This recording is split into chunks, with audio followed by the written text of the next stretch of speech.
자, 훈민정음 서문 분석하기에 앞서서 기본적인 내용을 설명하도록 하겠습니다. 자, 우리 교과서와는 맞지 않지만 자, 여기 창비 교과서에 있는 자료를 그대로 가져와 봤습니다. 자, 여기에 내용이 너무 잘 나와 있다 보니 필요한 부분만 제가 좀 더 설명하는 방식으로 해서 수업을 진행하도록 하겠습니다. 자, 먼저 언어의 역사성에 대해서 살펴보도록 하겠습니다. 시간이 흐름에 따라 단어의 소리와 의미가 변하거나 문법 요소가 변화하는 언어의 특성. 오늘날 우리가 사용하는 국어도 끊임없이 변화해 온 거다. 자, 여기에 핵심 단어는 바로 변화입니다. 이렇게 자꾸 변한다라고 하는 이야기인 거죠. 그리고 국어사의 시대 구분되어 있는데요. 고대부터 현대까지 쭉 지금 나와 있습니다.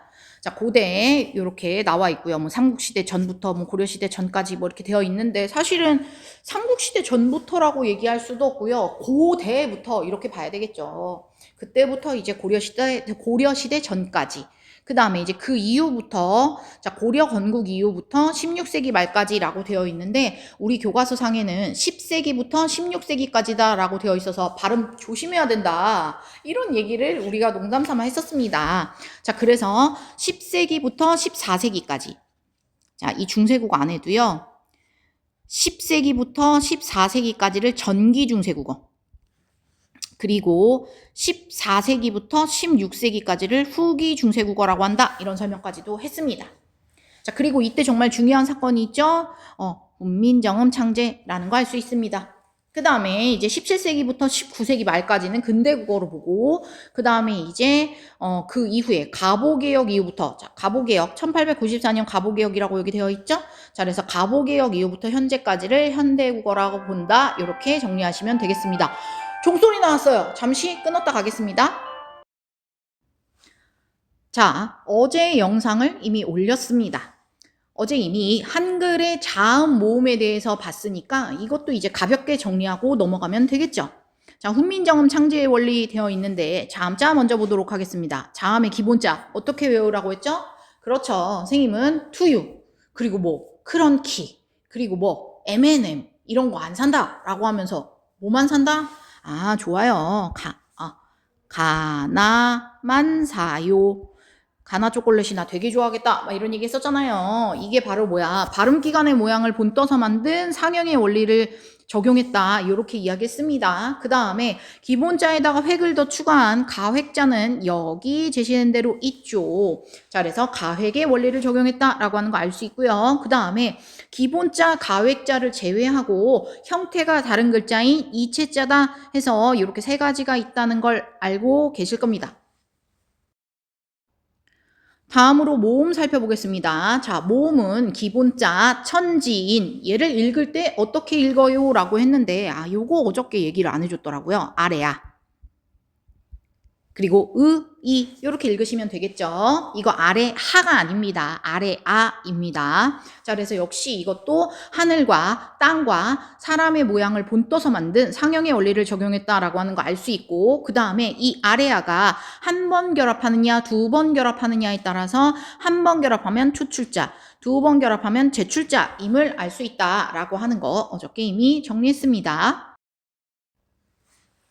자, 다음으로 세종어제 훈민정음은 훈민정음의 어제 서문과 자모의 음감이 운용 방법을 설명한 예의를 한글로 풀이한 것이다. 당시 국어의 모습을 살펴보며 궁금한 점을 떠올려보자 라고 했는데, 자, 왼쪽부터 먼저 볼게요. 글자 왼쪽에 점을 왜 찍었을까? 자, 이걸 뭐라고 한다고 했었죠? 우리 이미 다 배웠으니까 합니다, 여러분. 방점. 자, 이 방점은 뭐라고 했죠? 성조를 표시하기 위한 것이다. 자, 요거 이미 했습니다. 자, 그래서 요거는 이제 뒤에서 또 한번 설명할 겁니다. 그리고 당시 사람들은 글을 어느 방향으로 읽었을까? 이렇게 오른쪽 위에서부터 아래로. 자, 세로 쓰기를 했다라고 하는 거 알 수 있네요. 세로 쓰기. 현재는 왼쪽에서부터의 가로 쓰기. 자, 왼쪽부터 이렇게 쓰여 내려가는 가로 쓰기라면 중세 때에는 뭐 오른쪽부터 써 내려가는 세로 쓰기였다라고 하는 걸 알 수 있겠죠. 자, 이제 여기에 나와 있는 것도 한번 읽어보도록 하겠습니다. 왼쪽에 보니까 이 글자 여러분 이제 뭐라고 읽는다라고 했죠? 우린 이제 압니다. 이미 앞에서 다 배웠으니까요. 자, 뭐라고 하냐면 순경음 비읍 이렇게 말할 수 있겠죠. 이 글자요. 그러면 이 글자는 어떻게 읽는다라고 했죠? 앞에서도 이미 했네요. 아래야 라고 정리해 줬습니다. 자, 이제 여기서부터는 정말 훈민정음 서문을 하나하나 분석을 해야 되겠죠. 제가 다 켜놓고서는 여러분들과 하나하나 쪼개서 살펴보도록 하겠습니다. 앞서 이미 살펴봤습니다, 여러분. 자, 세종, 어제, 훈민정음 이렇게 되어 있는데, 자, 동국정운식 한자음 표기 아시죠? 자, 여기다 한번 적어볼게요. 동국정운식 한자음 표기. 자, 이와 관련하여 살펴보면 아시잖아요. 자, 음가 있는 데만 저 체크할래요. 어디? 여기 음가 있다. 그 다음에 여기 음가 있다. 이건 확실하죠? 맞죠? 자, 그리고 어디? 여기 음가 없다.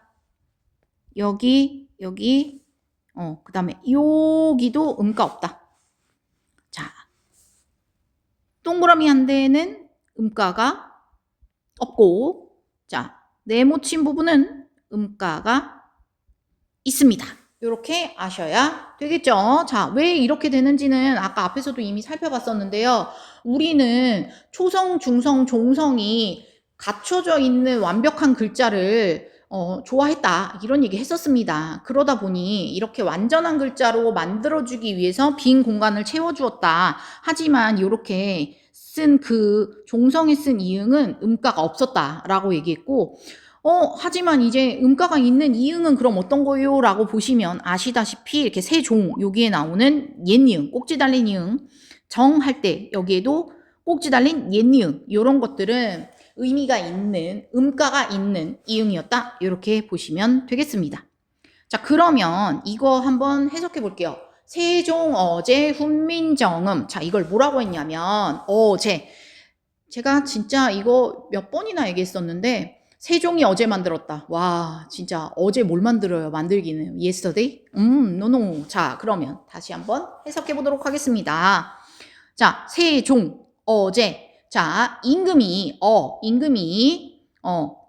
만드신이라는 얘기입니다. 그래서 세종 어제까지 하면 세종 임금께서 만드신 훈민정음 갑니다. 백성을 가르치는 바른 소리 이렇게 가르쳐줬어요. 백성을 가르치는 바른 소리.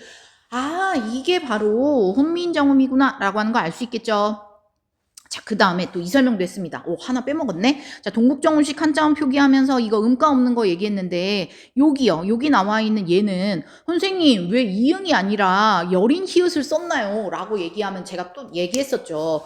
종성에는 이응을 써도 초성에는 좀 다르게 표현해 주자라고 하면서 여기에 뭐가 왔다? 여린 히읗을 쓰게 되었다라고 얘기했지만 사실 얘도 음가는 있다 없다? 없다. 요 설명 빠뜨리고 갈 뻔했습니다. 네. 그래서 여기까지 정리하고 이제 그 다음 줄 한번 가보도록 하겠습니다. 자, 나란 말싸미 요거 이거 쭉 다 읽어줘야 되나?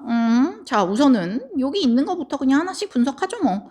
자, 나란 말싸미라고 되어 있는데 여기에 나랏이라고 할 때 여기에 나와 있는 이 시옷이 바로 관형격 조사다라고 했는데 뭐뭐의라고 하는 의미라고 했습니다. 그래서 오늘날로 따지면 그 고향의 몸 제가 얘기해 줬어요. 나의 살던 고향은 할 때 그 의가 바로 이 시기에는 시옷으로 쓰였다라고 하는 얘기했습니다. 물론 중세국어에 나와 있는 관역적 조사는 이게 말고 다른 것들도 여러 가지 있지만 지금 여기 본문에 나와 있는 것은 시옷이 쓰였다. 그래서 해석을 어떻게 해야 되냐면 우리나라의 혹은 나라의 이렇게 해석해야 된다라고 하는 이야기를 했었습니다. 자, 여러분 이제 그러면 말싸미 들어갈 건데요. 이 말싸미 여기로 우선 넘어와 보시겠어요? 자, 제가 먼저 이걸 적어 놓고서는 설명하려고 하는데요. 표기법. 자, 우선 그 당시의 표기법은 이어적기, 거듭적기, 끊어적기 이렇게 있었다라고 이야기했었는데요. 근데 이제 중세 때에는 사실은 이어적기를 썼습니다. 그건 이제 여러분들 다 알고 있을 내용이지만 그래도 이어적기, 거듭적기, 끊어적기가 무엇인지는 하나하나 저랑 같이 살펴보도록 할게요. 자, 우선은 여기에도 나오는 말이지만 놈이 가지고 한번 분석해 보도록 하겠습니다. 자, 중세국어의 놈은 사람이지만 현대국어의 놈은 남자 사람을 가리키는 비속적 표현이다 라고 하면서 야 이놈아 이렇게 중세국어에 얘기할 때에는 야 이 사람아 이 뜻이지만 현대국어에 야 이놈아 그러면 싸우자 이렇게 된다라는 이야기도 했었어요. 맞죠? 자, 그런 내용을 알고서는 이제 다시 한번 가보도록 하겠습니다. 자, 놈이 할 때 이어 적기는요 그냥 이대로 발음이 넘어가요. 그래서 어떻게 적어야 되냐? 발음 나는 대로 놈이 이렇게 적으시면 됩니다. 자, 거듭 적기는 뭐냐면요 여기 있는 이 미음이 이 빈 공간에도 한 번 더 거듭 적어주는 거예요. 그래서 얘는 뭐가 되냐면 놈미가 됩니다. 그리고 끊어 적기는 뭐냐면 이렇게 끊어 적으시면 돼요. 그래서 뭐냐면 놈이 이렇게 됩니다. 그래서 이어 적기는 중세국어에 쓰였고 거듭 적기는 이제 중세에서 뭐 근대 넘어가는 요때 좀 보이다가 현대국어 넘어오면 끊어 적기를 하게 된다라고 하는 내용까지 알고 계시면 되겠습니다. 다시 그러면 본문으로 돌아올게요. 자, 여기 말싸미라고 했는데 요게 이렇게 넘어가니까 말싸미 이렇게 쓰이게 되는 거고요. 그 다음에 여기 조그맣게 나옵니다. 자, 주격조사 이와 짝대기 이와 파이. 자, 아무것도 없는 것의 사용이다라고 되어 있는데요. 이 설명도 했었어요. 자, 여기 말쌈이라고 할 때 여기에는 정확하게 이가 쓰였네요. 그쵸? 자, 그 다음에 짝대기가 쓰이는 경우도 있고요. 그 다음에 파이. 자, 이거 아무것도 없는 게 쓰이는 경우도 있다고 했는데요. 이거 뭐였냐면 수업 시간에도 한번 이야기했었습니다. 뭐 중요한 내용은 아니다라고 하면서 용기어천가의 한 구절 이야기해주면서 불휘 깊은 나무는 바람에 아님일세라고 했는데 자, 불휘 옆에 자, 아무것도 아닌 게 쓰였다. 그래서 얘는 불휘다. 하지만 해석을 어떻게 해야 되냐? 뿌리, 각 이렇게 해석해야 된다라고 했습니다. 이 불휘는 오늘날의 뿌리거든요. 자, 그렇게 이렇게 해석해야 된다라고 하면서 당시에는 주격조사가 이렇게 세 가지가 있었다라고 하는 설명도 간단하게 하고 넘어갔었습니다. 자, 그래서 다시 여기로 돌아올게요. 나라의 말이 자, 이어적기라고 되어 있고요. 이 표기법. 자, 우리나라의 말이 듀깃이라고 되어 있는데 아까 앞에서도 이미 동국정음식 한자음 표기 얘기하면서 설명했습니다. 우리는 지금 중국이라고 부르는데 왜 그 당시에는 듀깃이라고 썼을까요? 뭐 중국어의 그러니까 중국어 발음을 이제 중국어에 가깝게 발음해줘라라고 하는 거다라고 얘기했기 때문에 우리는 중국 하지만 아마 듀깃 이게 중국어 발음과 굉장히 비슷했나 봐요. 그래서 듀깃에 이렇게 되어 있어요. 듀깃에 중국에가 아니라 중국과라고 하는 자 비교부사격조사다라는 이야기 했습니다. 비교부사격조사. 그래서 오늘날로 따지면 뭐냐면 오늘날 비교의 의미를 갖고 있는 것은 와나 과가 있다라는 이야기 했었습니다. 기억날까요? 네, 좋습니다. 그래서 그 당시에는 애가 쓰였다라고 얘기하면서 뭐라고 얘기했냐면 이런 예도 들어줬어요. 사과와 배는 다르다. 오늘날에 쓸 수 있는 그런 문장이면 중세국어로 바꾼다라고 할 때 사과의 배는 다르다. 이렇게 썼을 것이다 라는 얘기했습니다. 왜냐하면 중세국어에는 비교부사격조사가 와나 과가 아닌 애였거든요. 여기 지금 나와 있는 대로 이렇게 정리하시면 되겠습니다. 자, 달라. 그래서 여기까지 해석하면 우리나라의 말이 중국과 달라서 자, 문자와로 문자가 자 이렇게 되어 있는데 여기에 나와 있는 요게 바로 아래하다라는 얘기입니다. 뭐 중요한 얘기는 아니고요. 그리고 요거 보시면 아시겠지만 문장이에요. 문자예요. 그렇지 문자죠. 그러다 보니 이 밑에 있는 이응은 또 역시 음가 없는 이응이구나 이렇게 생각하고 넘어가시면 되겠습니다. 자, 서르 되어 있는데 여기에는 안 나와 있어요. 자, 서로가 지금 현대에 쓰는 말이죠. 그런데 요거 볼게요. 자, 여기 음성모음 그리고 역시 의도 음성모음 이렇게 되어 있습니다. 자, 이게 무슨 얘기냐? 자, 한번 가볼게요. 양성모음과 양성모음이 결합하고 음성모음과 결합하는 거 이거를 무슨 현상이라고 한다고 했냐면 모음조화 현상이라고 한다고 했습니다. 자, 아까 비슷한 애들끼리 서로 결합하고 싶은 거예요. 자, 이게 바로 모음조화 현상이겠죠. 그래서 양성 계열은 뭐가 있냐면 아나 오 계열이고요. 음성은요. 어나 우 계열이겠죠. 이렇게 보시면 되겠습니다. 그런데 다시 그럼 넘어와 볼게요. 자, 서에 있는 어는 음성 모음이죠. 그리고 의도 음성 모음이었습니다. 그래서 뭐냐면 음성과 음성이 결합한 모음조화가 지켜졌다. 모음조화. 잘 지켜졌구나. 그런데 이게 오늘날엔 어떻게 씁니까? 서, 음성모음, 그리고 로, 양성모음. 그래서 현대국어에서는 모음조화가 약해졌구나. 그리고 뭐 나중에 점점점 가다 보면 막 파괴되는, 너무 심하게 파괴된 얘들도 볼 수 있다라고 하는 것까지 수업 시간에 이미 정리를 했었습니다. 자, 다음 사마띠라고 되어 있는데 이거는 기본형이 사, 맞, 다 였습니다. 사맞다는 뭐냐면 통하다라고 하는 의미죠. 자, 그런데 이제 여기가 바로 문제라고 얘기했습니다. 자, 여기에 쓰인 시옷, 바로 이게 문제입니다. 이거 뭘까요? 자, 그 당시에는요, 종성에 올 수 있는 게 8개가 있었대요. 8종성법, 그리고 7종성법. 자, 이 바로 밑에 올 수 있는 발음할 때 올 수 있는 종성이 몇 개가 있었냐면 8개 있었다라고 얘기했어요. 자, 그래서 이렇게 정리할 수 있고,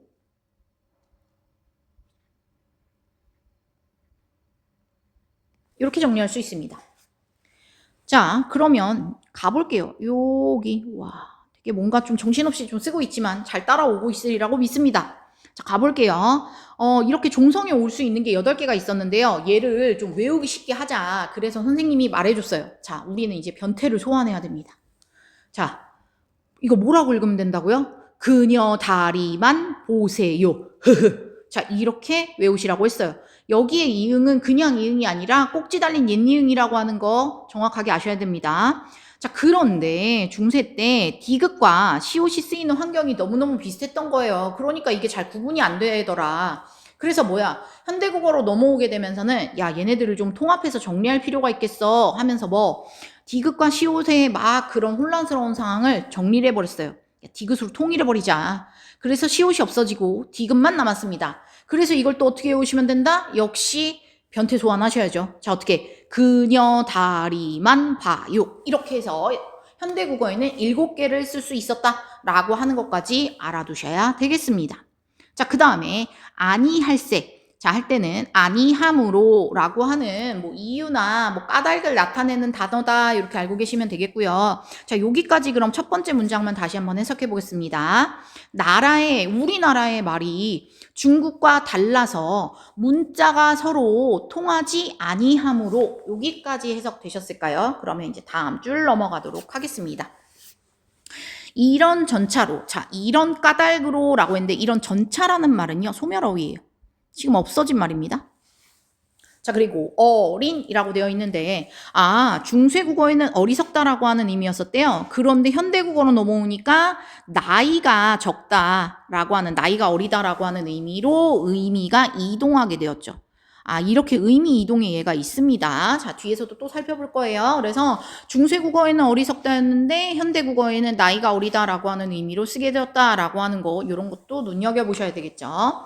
그 다음에 이제 백성이라고 되어 있는데 백성이 여기에 있는 이도 역시 주격조사구나. 우리 아까 했던 주격조사구나. 이렇게 알고 계시면 되겠습니다. 자, 백성이 니르고저 라고 되어 있는데 여기에 기본형 가겠습니다. 니르고저 할 때 니르다입니다. 자, 그런데 이 설명도 전에 한번 했었습니다. 뒤에 니은이나 리을이 오는 걸 막는 것을 무슨 법칙이라고 한다고 했었죠? 그렇죠. 두음 법칙이라고 했습니다. 두음 법칙이라고 이야기했었죠. 자, 뒤에 뭐가 오는 거? 니은이나 리을이 오는 걸 막는 것을 두음 법칙이라고 한다고 했습니다. 하지만 그런데 여기 지금 니르다라고 하는 거 보니 아직까지 두음 법칙이 적용됐다 안 됐다? 그렇죠. 두음 법칙 적용 안 됐다라고 볼 수 있겠죠. 그러면 오늘날은 이걸 뭐라고 하냐면 이르다라고 얘기하겠죠.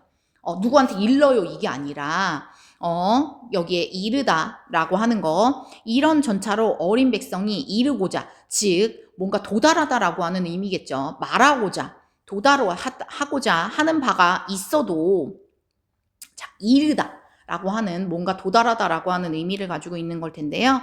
자, 이런 까닭으로 어리석은 백성이 말하고자 할 홀베이셔도라고 되어 있는데, 자, 이것도 역시, 앞에서 우리가 했던 그 동국정원식 한자음 표기에 나와 있던 내용이기는 했습니다.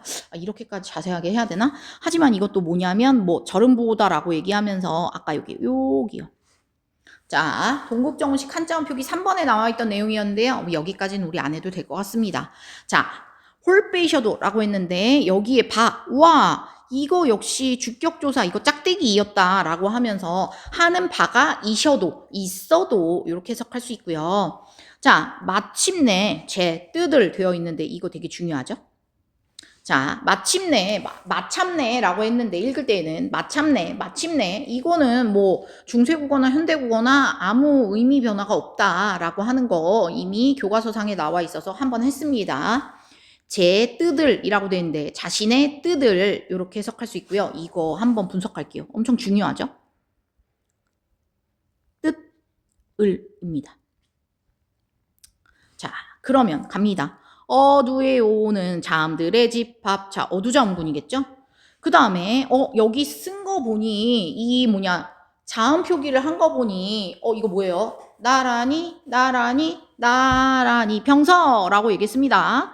자, 그런데 어떤 병서죠? 자, 문자 운용법으로 따졌을 때 어떤 병서? 그렇지. 자, 다른 글자가 합쳐졌으니까 하병병서가 쓰였다라고도 볼 수 있겠죠. 네, 좋습니다. 그 다음에 갑니다.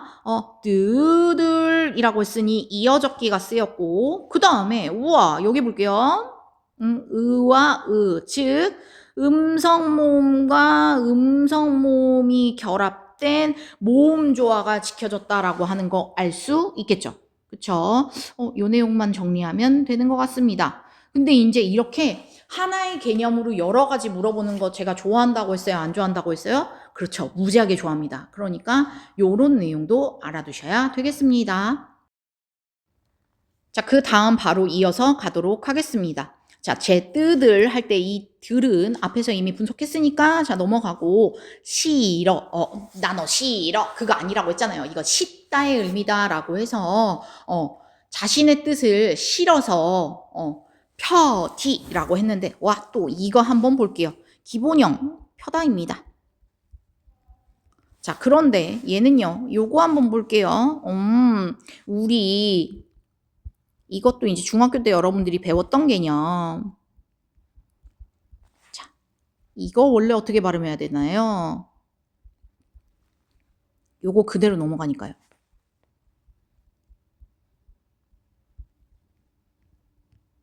자, 여러분들의 남자친구와 여자친구가 있어요. 그런데 약간 혀가 짧아요. 네, 뭐라고 얘기하냐? 우리 헤드디브로 같이 가자 이렇게 말하면 야, 이 친구 진짜 매력 있다 없다. 여러분들 어때요? 막 이렇게 얘기했더니 이게 되게 분분했어. 어떤 친구는 어머 너무 귀여워요 이렇게 얘기했고 어떤 친구는 너무 싫어요 막 이렇게 얘기하더라고요. 근데 그건 이제 선택은 여러분들의 선택에 맡기겠습니다. 자, 근데 이제 발음 이렇게 하면 안 되는 거 아시죠? 자, 저는 요거 설명하고 싶어요, 여러분. 자, 헤도디, 가티. 발음 우선 너무 어렵습니다. 그럼 이제 이렇게 발음이 어려우면 당연히 우리말은 발음이 편하고 쉬운 쪽으로 변하게 돼요.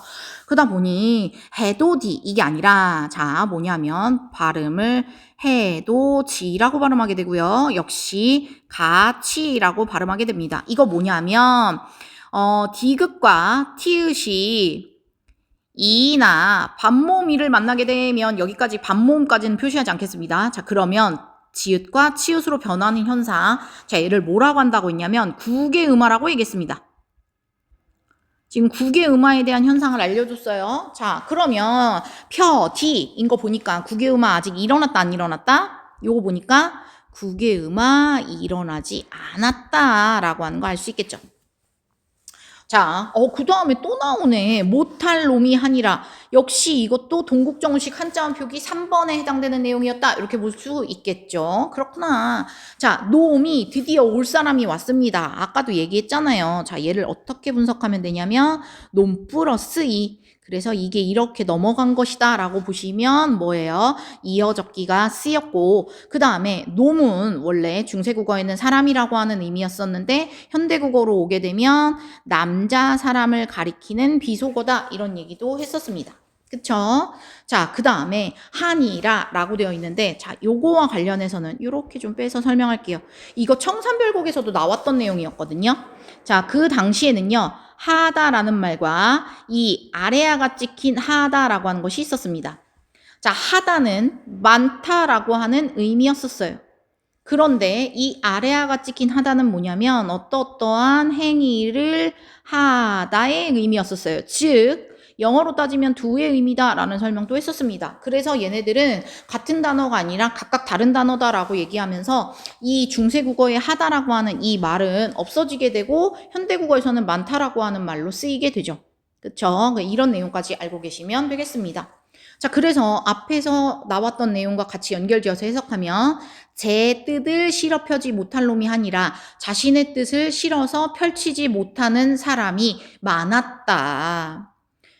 그래서 어떻게? 네. 주격조사 이 또 나왔네요. 이거 짝대기 이 나왔네요. 자, 내가 이것을 위하여 이렇게 되어 있어요. 이것을 위하여.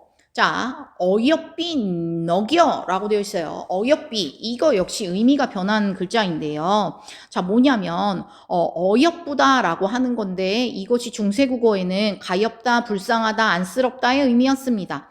그런데 현대국어로 넘어오게 되면 어여삐라고 해서 예쁘다라고 하는 말로 바뀌게 되었죠.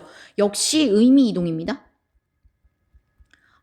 이것도 그럼 의미 이동이겠네요. 그렇죠. 의미 이동.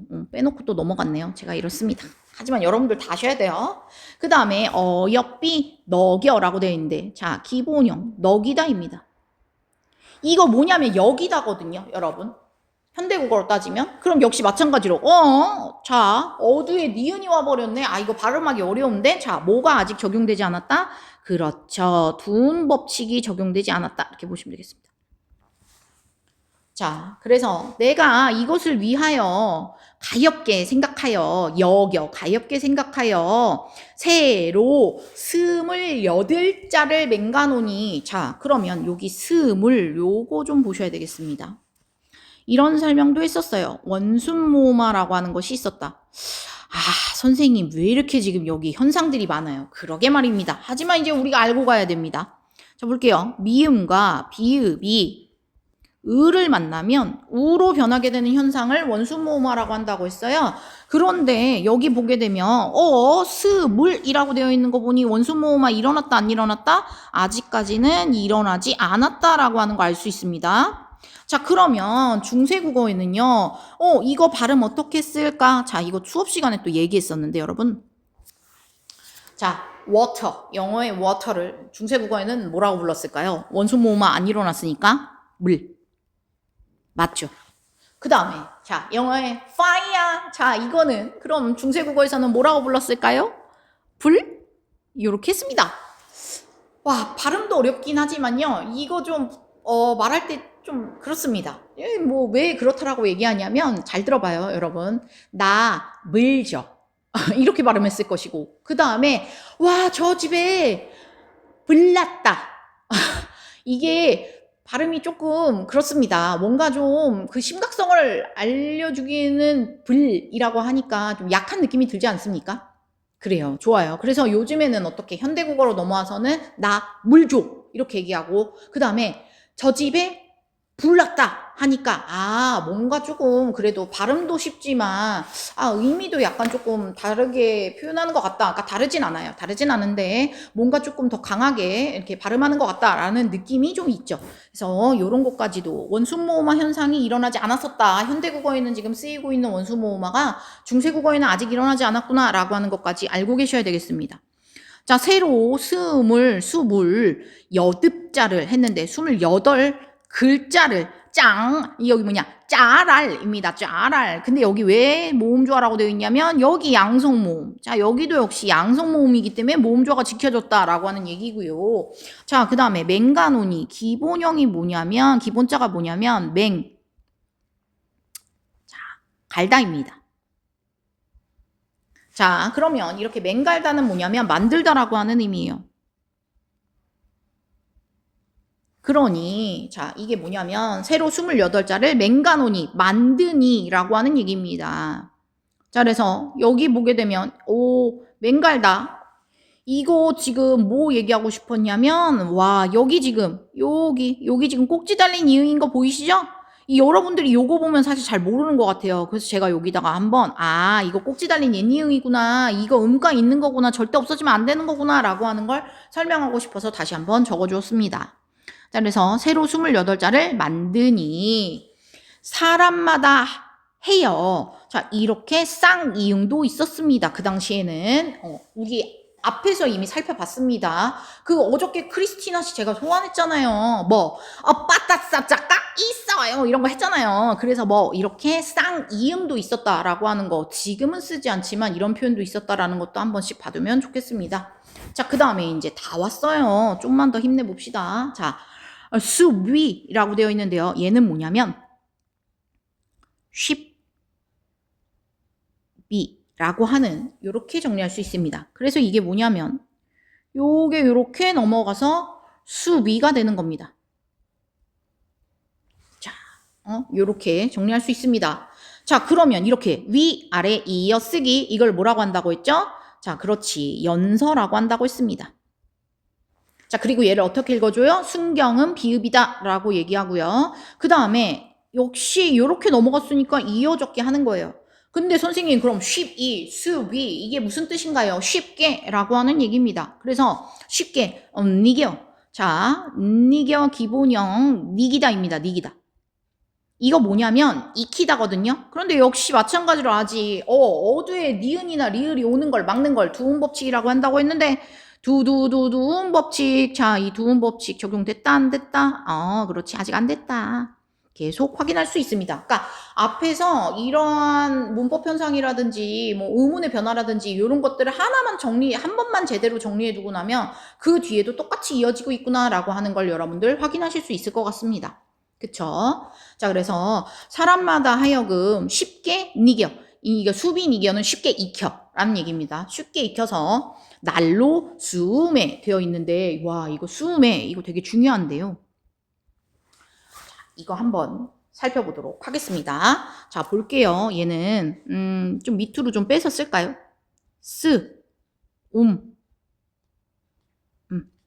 에, 요겁니다. 자, 요리 갖고 와볼게요. 얘는 뭐냐면 어두에 오는 자음들의 집합. 자, 어두자음군에 해당되는 설명이죠. 그 다음에 또 볼게요. 음성모음. 의가 음성모음, 그리고 우도 음성모음. 그래서 음성모음과 음성모음이 결합한 모음조화 현상이 일어났다라고 하는 거 알 수 있겠죠. 그리고 저 소 아닙니다. 여러분 가볼게요. 스우메 이렇게 합쳐져서 뭐가 됩니까? 수메가 됩니다. 자, 그래서 역시 이어적기다라고 하는 거 알 수 있고요. 그 다음에 또 뭐 있지? 이거 하나 빼먹었네요. 여러분, 어두자음군 하면서 이거 얘기했는데, 이거 문자 운용법으로 봤을 때는 다른 단어가 지금 함께 쓰이고 있으니, 다른 단어가 함께 합쳐졌으니, 뭐가 쓰였다라고 볼 수 있죠? 그렇지. 합용병서가 쓰였음을 알 수 있습니다. 그리고 방금 했던 모음조화도 살펴볼 수 있음을 알 수 있습니다. 이제 마지막, 뭐 할 거냐면, 여러분, 명사형 어미가 등장해요. 자, 그 명사형 어미가 바로 뭐냐면 이 이라고 하는 겁니다. 그 당시에 명사형 어미, 자, 중세국어의 명사형 어미에는 뭐가 있었냐면 음이 있었습니다. 자, 명사형 어미는 뭐냐면 명사가 아닌 것을 명사로 만들어주는 것을 바로 명사형 어미라고 합니다. 이걸 붙게 되면 이런 말들을 붙이게 되면 명사로 가는 거구나 라고 하는 걸 알 수 있죠. 자, 그래서 중세국어에는 옴과 음이 있었어요. 그런데 왜 하필이면 음이었을까? 왜? 앞에가 음성모음이 나왔기 때문에 맞춰주느라고 아마 뒤에도 음이라고 됐을 겁니다. 우린 그렇게 정리할 수 있죠. 자, 그래서 명사형 어미, 음이 쓰였다라고 하는 거 요거까지도 정리하시면 되겠습니다. 여러분 보시면 알겠지만 지금 하나 가지고 또 여러 개를 물어보고 있잖아요. 그러면 제가 좋아해요, 안 좋아해요? 엄청 좋아하겠죠? 자, 그래서 어두자음군, 합용병서, 이어적기, 모음조화, 명사형 어미, 음까지 쓰였다라고 하면서 해석은 어떻게 하냐? 쓰는 것을 이렇게 해석할 수 있겠죠. 자, 쓰는 것을 뼈난케라고 되어 있는데 이거 앞에서 이미 봤습니다. 동국정원식 한자음 표기할 때 중국 원음에 가깝게 발음해줘라 라고 했으니까 편안하게 라고 해석하지만 발음할 때는 뼈난케 요런 얘기로 해석해 볼 수 있겠습니다. 또 종이 쳤어요 여러분. 제가 이어서 또 가도록 하겠습니다. 잠시 끊어 갈게요. 자 여러분 거의 다 왔어요. 이제 조금만 더 힘을 내시면 되겠습니다. 자 볼게요. 편안하게 하고저 할 따람이니라 요거 분석할게요. 자 따람 이니라 요거죠. 그래서 여기는 역시 마찬가지로 어두에 오는 잠들의 집합 어두 자음군이 쓰였고 자 그리고 다른 글자가 나란히 쓰였으니 나란히 병서 어떤 병서 하병병서가 쓰였고 그 다음에 자 따람민이라 즉 이어적기 쓰였고 라고 하는 거 알 수 있겠죠. 이래서 자 사람마다 하여금 쉽게 익혀서 날마다 쓰는 것을 편안하게 하고자 할 따름이다. 이렇게 해석하시면 되겠습니다. 이래서 사실은 내용 정리가 끝났고요. 자, 앞에서 이거 빼놔서 다시 한번 정리하고자 합니다. 자, 문자로 서로 사마띠 아니할세, 아니할세라고 할 때, 요거요. 같은 글자가 나란히 무슨 병서? 각자 병서다. 자, 같은 글자가 각자 화병이라고 쓸 뻔했어요. 각자 병서. 자, 요거까지도 함께 알아두시면 좋겠다 라고 하면서 사실은 이렇게 본문 분석이 끝났습니다. 앞서 배운 내용을 바탕으로 현대어 풀이 해석을 다시 한번 살펴보도록 하겠습니다. 우리나라의 말이 중국과 달라 한자와 서로 통하지 아니함으로 이렇게 해석해도 되죠. 이런 까닭으로 어리석은 백성이 말하고자 하는 바가 있어도 마침내 제 뜻을 능히 펴지 못하는 사람이 많다. 내가 이것을 가엽게 여겨 새로 28글자를 만드니 모든 사람들로 하여금 쉽게 익혀서 날마다 쓰는데 편안하게 하고자 할 따름이다 라고 하는 이러한 해석이고요. 이 안에는 세종대왕님께서 어떠한 이유로 이렇게 한글을 만들게 되셨는지라고 하는 다양한 정신이 담겨 있음을 알 수 있습니다. 자, 다음으로는 성조에 대해서 살펴보도록 하겠습니다. 자, 앞서서 성조에 대해서도 잠깐 얘기하고 갔는데요. 이거 되게 중요한 개념이다라고 이야기하면서 뒤에서 다시 설명하겠다라고 했습니다. 그래서 지금 한번 살펴보도록 하겠습니다. 자, 중세국어에는 성조라는 게 있었어요. 이게 중국어에 성조가 있잖아요. 근데 이제 지금 현재는 남아있는 성조는 없어요. 다만 이제 현대국어에서는 이 상성이 뭘로 남았냐면 장음으로 남게 되었다 뭐 이런 설명을 했었습니다. 자, 그러면 하나씩 구체적으로 살펴보도록 하겠습니다. 이제 이 그림이 여러분들이 너무 익숙할 거라고 생각해요. 자, 병성. 자, 얘는 점이 없고요. 평성은 낮은 소리다. 그 다음에 상성. 이거 뭐냐면 낮았다가 높아지는 소리다. 그래서 점 2개. 그 다음에 거성. 자, 이거 높은 소리다. 그래서 점 1개. 그 다음에 여기 빨리 끝 닫아줘야 되는 소리 입성. 자, 이것은 점이 모두 다 올 수 있다. 없을 수도 있고 하나가 올 수도 있고 2개가 올 수도 있다. 그 점에 상관없이 입성은 뭐냐면 바로 끝나는 말이 기역, 디귿, 비읍, 시옷으로 끝난 경우다. 그래서 얘를 쉽게 외우기 위해서 자, 이거 뭐라고 얘기했냐면 우선은 이 그림 아시잖아요. 이 성조 어떻게 외우라고요? 자, B2B의 노래를 소환해보자. 어떻게? 띠띠 빵빵 좋아요. 이렇게 성조를 알 수 있다라고 얘기했고 그 다음에 입성의 경우에는 어떻게? 강도버스로 끝난 경우 이럴 때에는 점에 상관없이 입성이다. 이렇게 알아야 된다라고 말했습니다. 자, 그러면 이거 한번 살펴볼게요, 여러분. 자, 여기 밑에서 음절 안에서 나타나는 소리의 높낮이를 성조라고 한다. 소리의 높낮이. 소리의 높낮이를 성조라고 한다. 중세국어의 성조는 평성, 거성, 상성. 이거 하나 더 있잖아요. 입성까지 있었다고요. 자, 이렇게 구분되며 글자 왼쪽에 방점이라고 하는 점을 찍어 나타내었다. 방점. 자, 그래서 방금 제가 얘기했던 내용들이 여기다 들어가 있습니다. 자, 볼게요. 중세국어는 소리의 높낮이로 단어의 뜻을 구별하였지만 현대국어에서는 장단음으로 단어의 뜻을 구별한다. 중세국어의 상성은 대체로 현대국어의 장음으로 변하였다. 우와, 장음으로 변하였다. 이것도 지금 얘기했잖아요. 방금 전에 위에서 얘기했죠? 자, 그러면 옆에 나와 있는 문제 한번 볼게요. 이게 2017년 고2 3월 모의고사 문제였었대요. 이제 한번 봅시다. 말싸움이 되어 있는데 저 이거 하나 더 붙일 거예요. 요거 잠시만요. 점 하나 있고 요렇게 봐야지. 그러면 말싸움이 이렇게 되어 있어요. 나란 말싸움이. 자, 그러면 얘를 한번 분석해 보도록 하겠습니다. 아무것도 점이 안 찍혀 있죠? 병성. 자, 이미 수업 시간에 했던 내용입니다. 그 다음에 점 하나네? 거성인가? 잘 생각해 보세요. 여기 밑에 뭐가 있어요? 그렇지. 강도가 나타났다. 우리 아까 했던 강도 버스로 끝난 경우입니다. 그러다 보니 얘는 점에 상관없이 뭐다?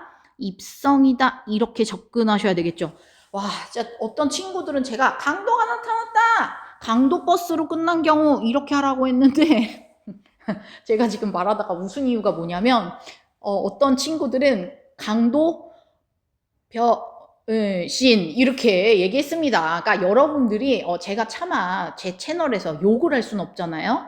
그러니까 뭐 강도 벽신 이렇게 했단 얘기예요. 맞아요. 근데 제가 제 채널에서 욕을 할 수 없으니 저는 강도 버스 이렇게 외우라고 수업 시간에 여러분들한테 알려줬지만 여러분들이 편한 방식대로 외우시기만 하면 됩니다. 내용을 이해하고 청킹 방법은 내가 편한 걸로 만들면 된다. 어떤 방식이든 상관없잖아요.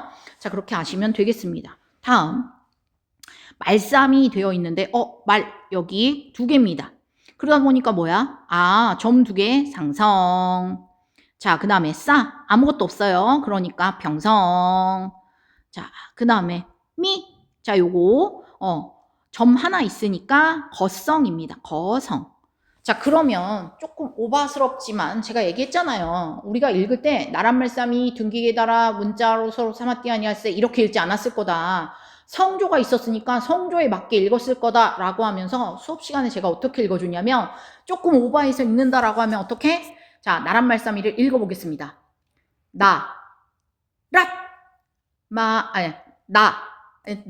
평성이에요. 입성이니까 빨리 끝 닫아줘야 되고 그 다음에 낮았다가 높아지니까 이렇게 아마 불렀을 것이다 라고 얘기했습니다. 자, 이 성조에 맞게끔 읽었으면 된다 라고 하는 겁니다. 다시 한번 읽어볼게요. 나는 평성이니까 낮은 소리. 그래서 그 다음에 랏은 뭐야? 입성이니까 빨리 끝 닫아줘야 되는 소리. 그러니까 이렇게 읽어야 되고 그 다음에 말은 얘는 상성이기 때문에 낮았다가 높아지는 소리야. 그래서 어떻게 이렇게 가야 되고 그 다음에 얘는 아무것도 없잖아요. 그러니까 평성이니까 그냥 그 다음에 미는 거성이야. 그러니까 높여줘야 되겠지. 그래서 뭐야? 이렇게 해야 된다 해서 다시 읽어보면 이렇게 해야 맞게 읽은 것이다 라는 설명까지 했습니다. 수업 시간에 말했던 거 그대로 지금 전사해서 여러분들한테 들려주고 있는데요. 아마 되게 생생하게 맞아 선생님이 그때 진짜 이렇게 얘기했어 라고 하는 걸 기억하고 떠올리는 친구들이 있을 거라고 생각합니다. 자, 그래서 성조 요거 읽는 방법 여러분들 제가 지금 요거 하나만 가지고 예를 들어줬지만 이 훈민정음 서문 안에 있는 부분적으로 좀 이렇게 뽑아가지고 여러분들이 성조대로 읽어보는 거 연습해보면 좋을 것 같습니다. 자, 다음으로 어두자음군이라고 되어 있는데 여기 보니까 어두자음군 압니다. 단어의 첫머리에 둘 이상의 자음이 오는 것을 말한다. 하지만 저는 이렇게 설명하지 않았어요. 뭐라고 했냐면 어두에 오는 자음들의 집합 이렇게 말했어요. 그래서 중세국어에서는 다음과 같이 초성에 합용병서로 이를 표기하였다 했으니까 우리 오늘 이거 한번 좀 정리해 보도록 하겠습니다. 앞에서 한번 하긴 했었는데요. 표기법. 표기법에는 이어적기, 그리고 거듭적기, 그리고 끊어적기 이렇게 있다라고 했습니다. 자, 중세국어에는 이어적기가 쓰였다라는 얘기는 계속 반복해서 이야기했던 부분이에요. 그리고 자, 문자 운용법이라는 게 있습니다. 이거는 문자를 만들 때 어떻게 썼냐라고 하는 겁니다. 글자를 만들 때 어떻게 썼냐라는 겁니다. 여기에는 병서, 연서, 부서가 있습니다. 자, 그런데 병서 안에는 또 각자 병서가 있고 합용 병서가 있고, 자, 병서는 뭔데요? 나란히 쓰기라고 얘기했죠. 나란히, 나란히, 나란히 병서 이렇게 외우시라고 했습니다. 그래서 각자 병서와 합용 병서가 있고, 그 다음에 연서 있습니다. 연서는 위, 아래 이어 쓰기라고 했습니다. 자, 병서는 나란히 쓰기, 연서는 이어 쓰기. 그랬더니 여러분들이 뭐랑 헷갈리냐면 이어적기와 이어쓰기를 너무 헷갈려하는 거예요. 그래서 제가 뭐라고 수업 시간에 얘기했냐면 그 위에 상위 개념이 무엇인지 반드시 알아야 된다. 표기법이라고 할 때는 단어가 만났을 때 어떻게 표기할 것이냐 하는 문제라면, 문자 운용법은 글자가 만들어질 때 어떻게 글자를 조합시키고 결합시킬 거냐라고 하는 문제다라고 얘기했습니다. 그래서 병서와 연서의 경우에는요, 자음자를 만들 때 그렇게 된다고 보시면 되겠고, 이 부서는 붙여쓰기예요. 그래서 이 붙여쓰기 같은 경우에는 뭐냐면 모음자를 중간에 쓸 거냐 아니면 뭐 아래에 쓸 거냐, 그러니까 왼쪽에 쓸 거냐 뭐 오른쪽에 쓸 거냐 뭐 이런 것들을 물어보는 걸 말합니다. 그래서 뭐 하서가 있고 뭐 우서가 있고 뭐 이런 걸 얘기했던 것 같은데요. 사실은 이 모음에 대한 거는 그렇게 나오지 않아서 얘는 우선 좀 제끼고 가도록 하겠습니다. 그래서 병서와 연서, 요게 이제 자음자에 해당되는 내용이고, 자, 자음. 그리고 부서는 모음에 해당되는 내용이었다. 이렇게 알고 계시면 될 것 같습니다. 근데 부서는 뭐 제가 괄호 해놨으니까 이것까지는 그렇게 중요한 게 아니라 지금 여기 자음에 해당되는 병서와 연서, 요거는 좀 아셔야 된다라는 이야기를 했습니다. 자, 그래서 다시 한번 여기 와볼게요. 그럼 이제 표기법과 문자 운용법에 대해서 잘 알 것 같고, 자, 바로 여기죠. 여기. 자, 이게 바로 어두 자음군이 쓰였고, 그리고 이렇게 정말 다른 글자들이, 물론 같은 글자가 올 수도 있잖아요. 하지만 이렇게 다른 글자가 온 경우이기 때문에 뭐라고 얘기했냐면, 병서는 병서이지만 뭐 합용 병서가 쓰였다, 이렇게 말할 수 있겠죠. 그렇지만 이제 현대국어에서는 이렇게 어두자음군이 오는 것이 없어지고 된소리만 남았다. 여러분들 제가 된소리 말할 때마다 무척 좋아하잖아요.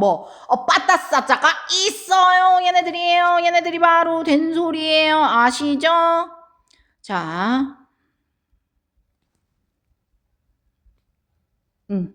자, 얘네들이 된소리다. 이렇게 이해하시면 되겠습니다.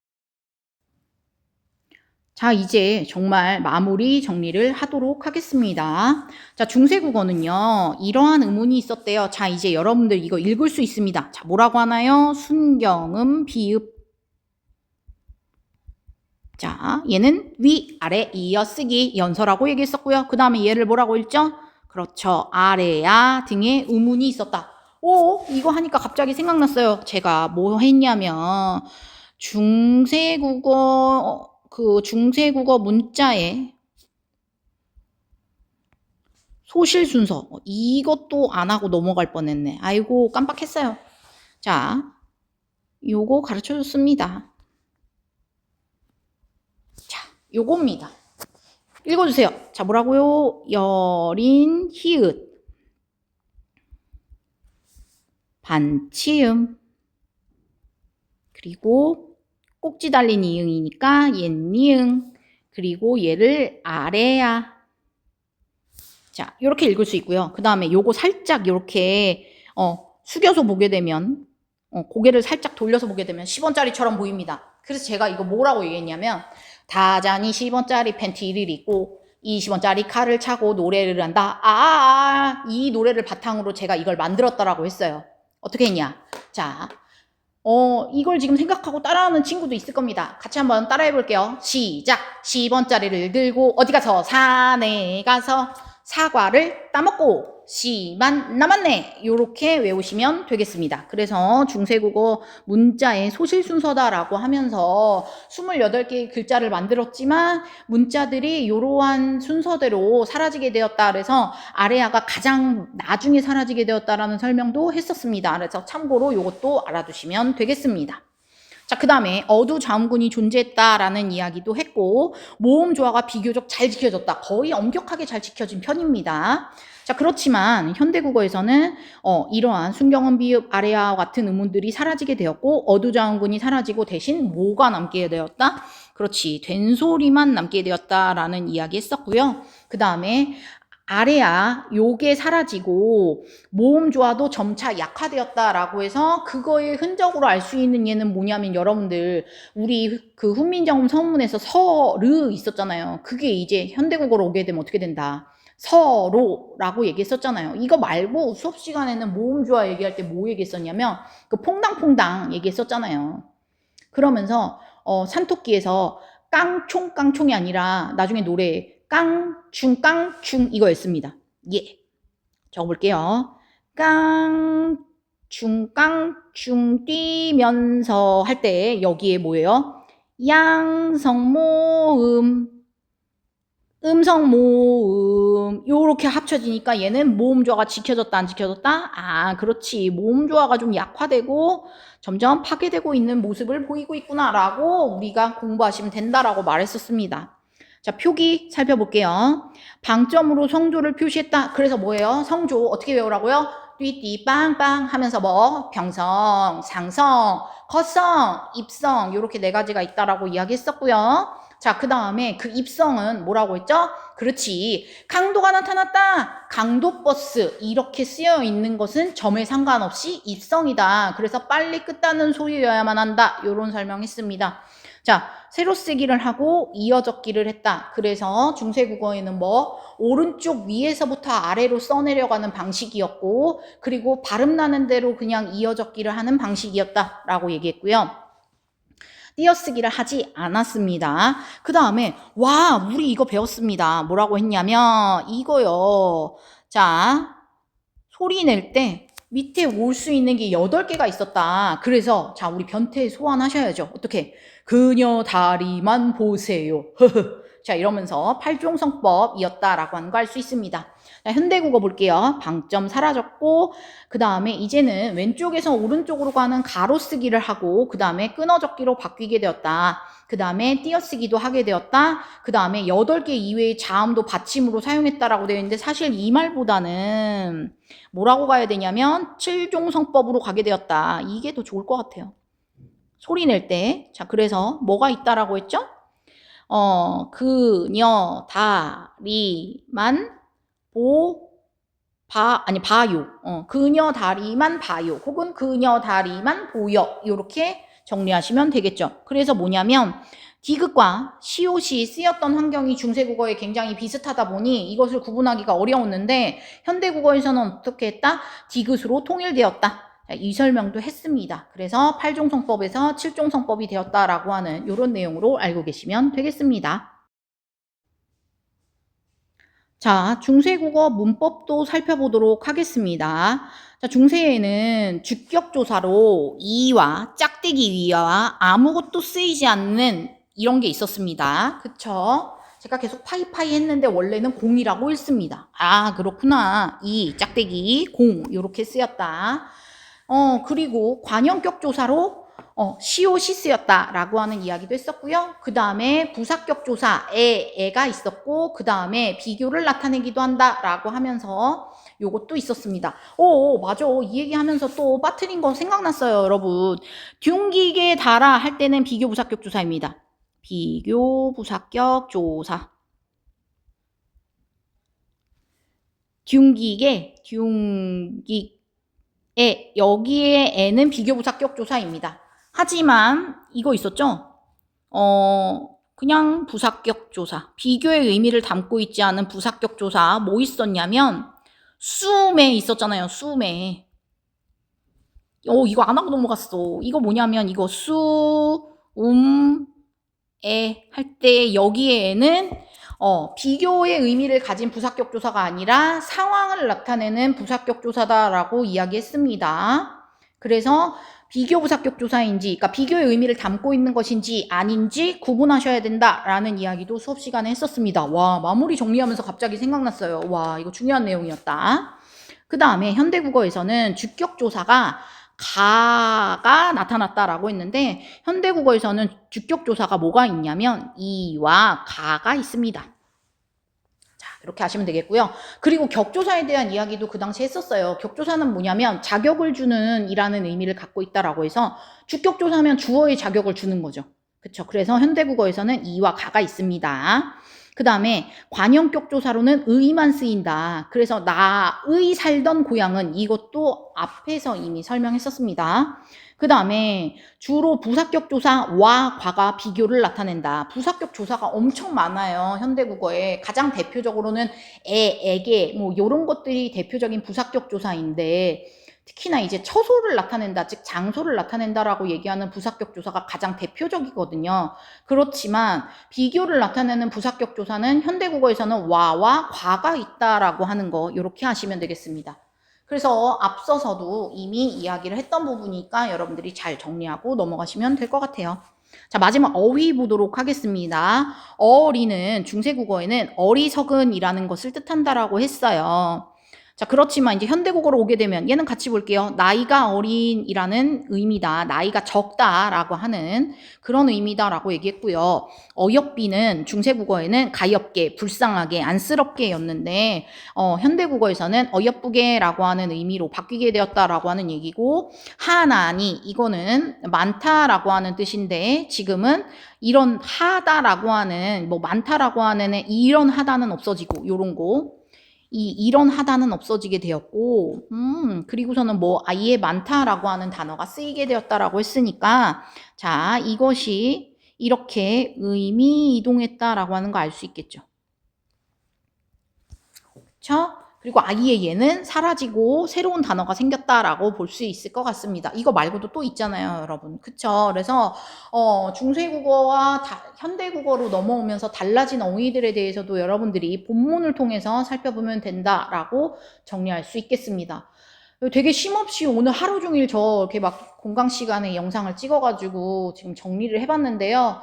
빠트린 부분이 없었길 바랍니다. 제가 수업 시간에 이미 몇 차례 이야기했고 또 오늘 영상을 찍어서 올리면서 혹시 빠트린 게 있나 했는데 마무리 정리할 때 막 빠트린 거 생각나가지고 다시 한번 정리해주고 그랬어요. 그러니까 여러분들이 공부를 열심히 하셔서 네, 질문이 있거나 하면 꼭 질문하러 오시면 좋겠고 아니면 댓글 달면 거기다가 또 답변을 제가 확인하는 대로 답변을 달아드리도록 하겠습니다. 자, 이래서 중세 국어에 대한 내용은 여기까지 정리하는 걸로 하겠습니다. 자, 오늘 진짜 너무 고생 많았습니다. 다음 시간에 만나요.